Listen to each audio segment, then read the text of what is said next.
of A Splash of Asphalt live. Chicagoland Post Race. So, wow. Chase Briscoe was able to win his first race of the season. In rather impressive fashion. And a few other drivers were also able to have pretty solid runs. And the slide continued for Tyler Reddick as well. Unfortunate. We'll get into it as we continue this broadcast. So we'll go ahead and we'll just start at the very top. So the front row started as Kyle Larson and Denny Hamlin. Lap 2, John Hunter Nemechek got up into Ryan Preece, and Ryan Preece got into the wall. As Ryan Preece came down the racetrack, he collected Connor Zillage. Really unfortunate. Really unfortunate. In the return to Chicagoland Raceway. This had to happen, but it did. Very, very, very, very unfortunate. But such is life.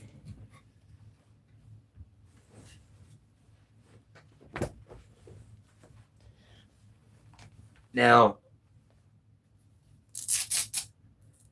if you've been watching NASCAR much this season, then you will have seen that, unfortunately, Connor Zillage has not been off to that much of a very positive start. It looked like last week, maybe to the corner, had a pretty good finish, but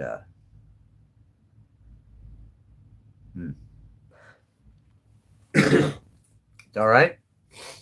It is what it is. I'm sure that he'll get it together. It's his rookie season. It's okay. But the Chicagoland return was, honestly, overall, it was a pretty solid race. Really was. Competitive, good racing. Competitive racing. Just kind of not as many accidents as I figured there might be, but still, it was really honestly, a competitive race. Unfortunate for Connor Zillage, though, it really was. Now, at 33, after some contact, turns out that Zane Smith put Carson Hocevar and himself into the wall, resulting in a caution flag, and also resulting in both of them not having very quality race cars for the remainder of the race. It was really unfortunate because I was very optimistic both of them would have quality finishes at Chicagoland. And I think both of them could have had quality finishes at Chicagoland. Maybe top 15s, top 10s. No, unfortunately not. But yeah.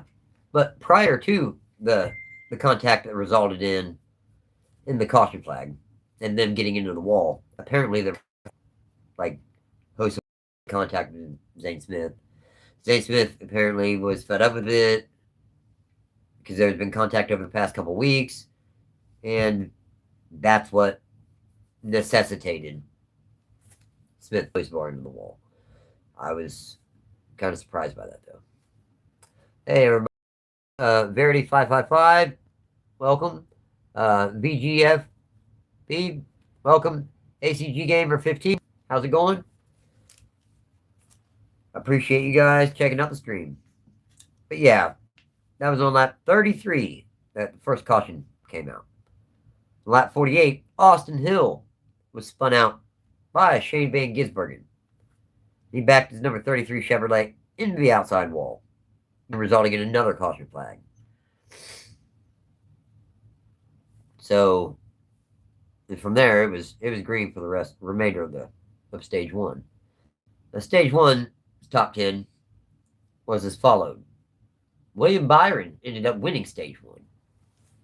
Honestly, William Byron had a pretty good car, especially because Hendrick has not looked that impressive for the last really 2026, but they look really specifically the 24 looked pretty impressive, honestly, today.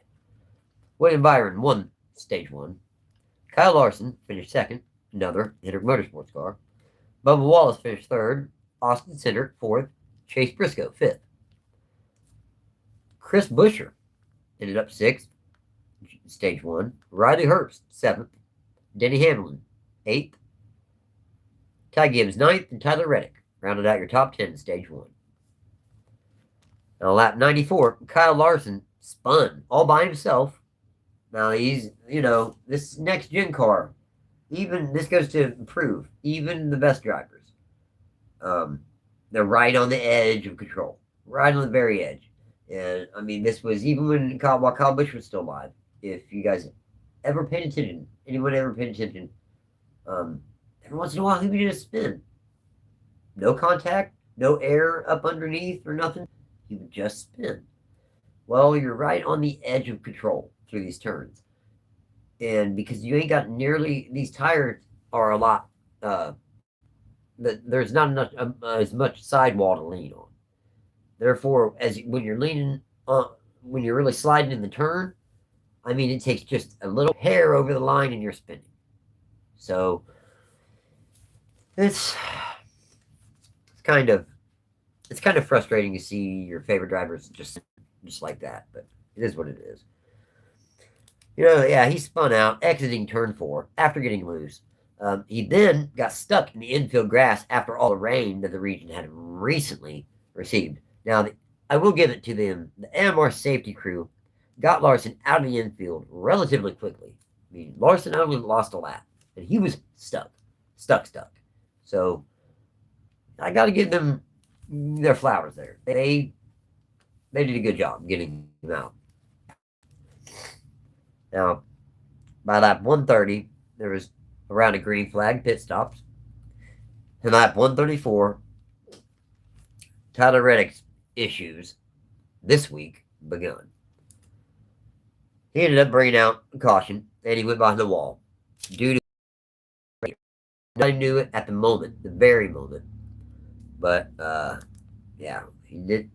It ended up being a cracked radiator. So, in the chat, but add Steve Moore, he says, Daryl Bernardo, rest in peace. I'm not 100% sure who Daryl Bernardo is, but, yes, rest in peace, Mr. Bernardo. Now,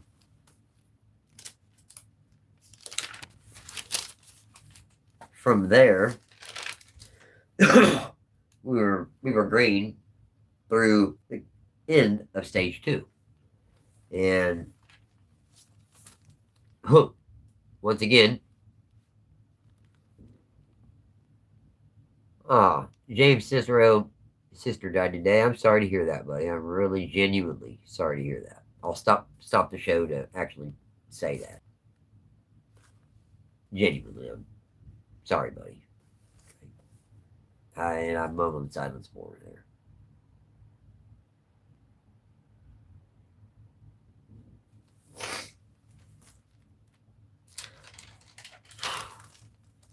Now, conclusion of stage 2, the top 10 was as followed. William Byron also won stage 2. Chase Briscoe finished second. Denny Hamlin third. Ty Gibbs fourth. And Ryan Blaney rounding out your top 5. Christopher Bell finished 6th. Chase Elliott 7th. Alex Bowman 8th. Austin 9th. With John Hunter Nemechek 10th.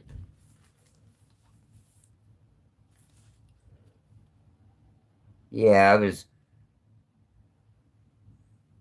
NASCAR family is heartbroken. That's what the chat's saying about the Daniel Bernardo. Look into that. I don't know how I haven't heard of Daniel Bernardo. Or I probably have. I've heard so many names, honestly, and that's no disrespect by any means. I've heard so many names over the years, truthfully. It's probably just filed, and it's got to be like attached to a memory, more or less, or a team name or something. Like, if it's pulled with that, I would remember, more or less. More, I mean. But, yeah, so that's how stage 2 is top 10. Stage points ended up being handed out to. So, A lap 220 around a green flag pit stops ensued. And really, there was a long green flag run to the end of the race. JGR teammates Christopher Bell and Chase Briscoe fighting it out for the victory. And Chase Briscoe won. I mean, it's what it is. Chase Briscoe won. It was Chase Briscoe's first win of the season. And I'm happy and proud of him. Happy for him, proud of him. So yeah, Chase. Oh, so yeah, Steve Moore in the chat says any member of the NASCAR family is ours too. 100,000,000%. Yeah, he was a badass driver. Oh, okay. I think I do. Maybe remember who Daryl Bernardo is. I think he might have been a driver on the short track circuit. Perhaps. Chat, call me on that though. Tell me if I'm accurate on that. So,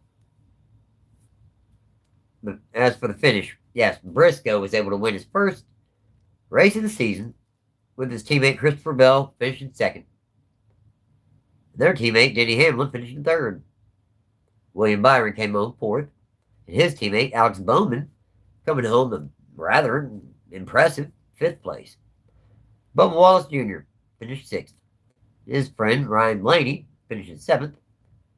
Ty Gibbs finished eighth. Corey Heim finished ninth, and his teammate Riley Herbst finished 10th. Now, the honest truth there is, if you notice, I rattled through that, there was little groups of teams. That was really kind of how it went today. Brody Allen, R8X, how's it going? Welcome. But yeah, there was like groups. There was, for instance, okay, there was your group of Toyotas, a little group of Chevrolets, another few Toyotas, and just little groups, But now we're going to go ahead, we're going to look at how Alex Bowman had a very strong run, finishing in the top 5, finishing 5th. Corey Heim scored another top 10 finish by finishing 9th. And Riley Herbst continues to build on his much improved season with another top 10 finishing 10th. Honestly, pretty good runs by every driver I just listed. Now, as far as point standings, after another tough week, Tyler Reddick. Reddick's fallen now 44 points behind Denny Hamlin. Ryan Blaney sits in third, 113 back. Ty Gibbs fourth, 137 back. And Chase Elliott rounds out your top 5, 180 points back.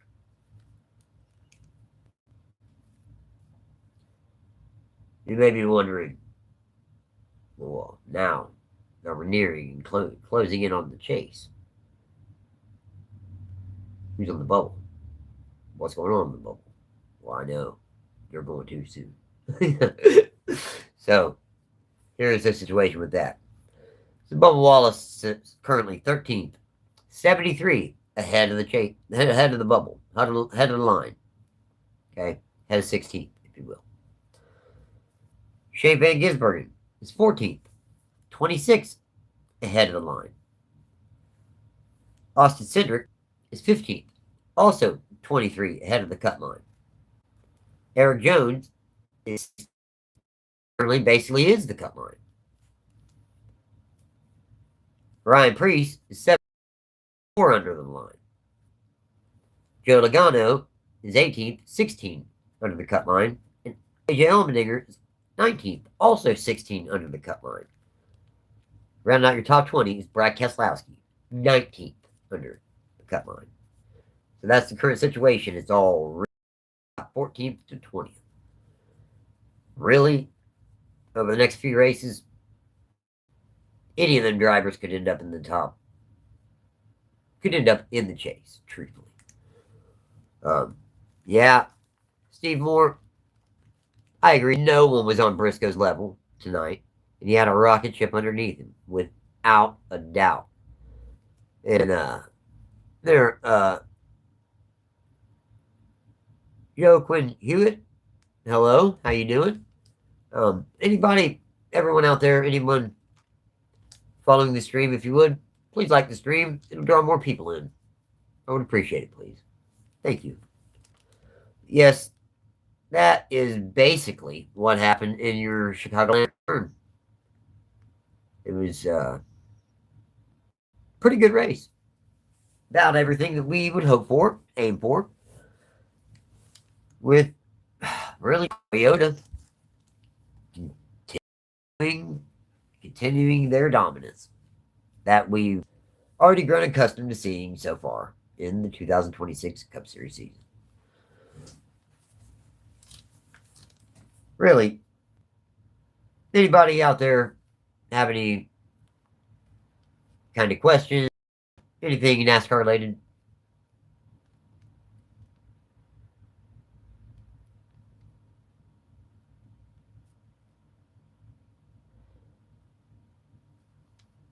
Okay, Oakland Hewlett flagging. Okay. I appreciate you letting me know that. Thank you. Am I constantly? Or is it all the time, or is it just here and there, or what?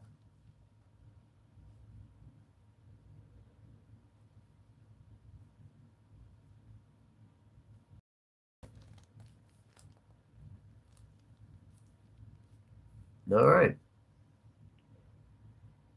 So yeah, next week we are on to Atlanta. And really, who knows what will when it comes to the Atlanta Motor Speedway. I mean, it's an aging track, kind of now. Now that we've gotten away past the repave, it's starting to transition back into more of a handling track as opposed to just a racing track. I don't know. Yeah, I don't really know. Dad, what was up with the number 7 today? I really don't. But all right, everyone. I guess that's going to go ahead and do it for this edition of A Splash of Asphalt live post race. Thanks for checking it out, and don't forget that I will be having a brand new long form video coming out, the in-depth history of the IROC series. Check it out. It will be hitting the YouTube channel this week. Thanks, everyone. Have a good evening. Take care.